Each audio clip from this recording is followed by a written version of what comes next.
It's the second reading of the Human Fertilisation and Embryology Bill today, and one of the proposed changes in the bill applies to those aiming to have a child through IVF or artificial insemination. At the moment, the clinic offering the treatment is obliged to consider the child's need for a father. That will change under the bill to the less specific need for supportive parenting. Some MPs are already planning to table an amendment which would reinstate the requirement that the clinics consider a child's need for a father. One of the MPs who will add his name to the amendment is David Burrows, who speaks for the Conservative Party on matters of justice. Natalie Gamble is a leading specialist in fertility law, also herself a mother of 2 donor-conceived children with her same-sex partner. Good morning to you both. Good morning. Good morning. David Burrows, why do you think it's so important that the father is specifically mentioned in the bill itself? Well, because when we're at the point where adults intentionally set out to create new life through IVF treatment, they should do so within the framework of understanding that the child needs a mother and a father. We need to ensure that we're acting in the best interests of children, and it's not in their best interests, I believe, to deliberately write biological fathers permanently out of their lives. So Natalie Gamble, who is a lesbian parent with donor-conceived children, should not have children. No, that's not at all the case. The present law and guidelines gives a presumption in favour of treatment unless children would face a risk of serious harm, and we see in increasing numbers single women and same-sex couples able to access IVF treatment.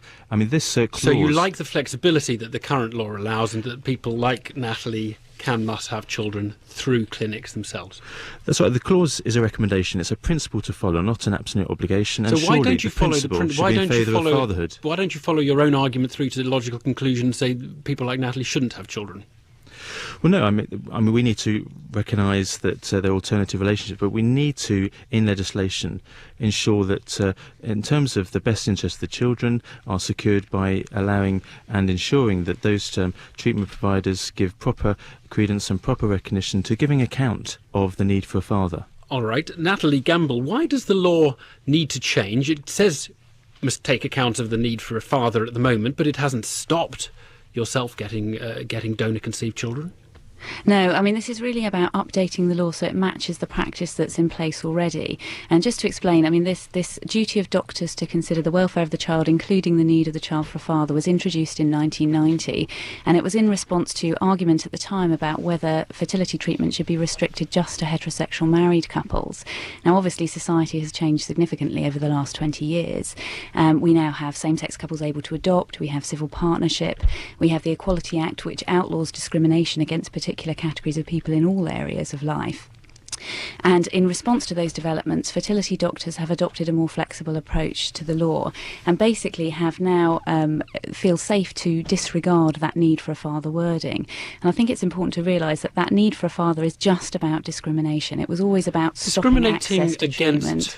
Against who? Because it also says need for... it's implied, really, that there's a need for a mother in the well, I mean, that's what's interesting. It's never said need for a mother. I mean, it was specifically... But it's obvious, really, isn't it, that the mother's the one who gives birth. I wouldn't have thought that was necessary to be stated, but the mother's present, really, in the birth, in the way that a father may not be. Yes, but I mean, what this is specifically targeted at single women and lesbian couples, and as your other speaker has said, lesbian couples and single women do access treatment now, but that's really because the law is being regarded as outdated, and fertility clinics feel safe to disregard it. But the problem is that if Parliament makes a positive decision to re-implement that requirement rather than updating it, then that may encourage fertility doctors to readdress their policy and go back to the days of the early 1990s, where a woman had to be in a heterosexual relationship to have any kind of fertility treatment. So your worry is that if you don't change the law, it will get more ferociously enforced than it is at the moment. Yes. Well, I mean, that isn't made out by guidance, which shows that this clause is helpful, enables the clinics to consider, to take account of the father, but also, if the father is not there in a relationship, to identify a potential male role model in the wider family who can provide that alternative mechanism. And finally, to talk about fatherhood and taking account of the fathers being outdated just flies in the face of evidence that we're seeing about how people are recognising the crucial and distinctive role fathers play in family life. This is a bill that has caused a lot of argument and will continue to do so. David Burrows, Natalie Gamble, thank you both.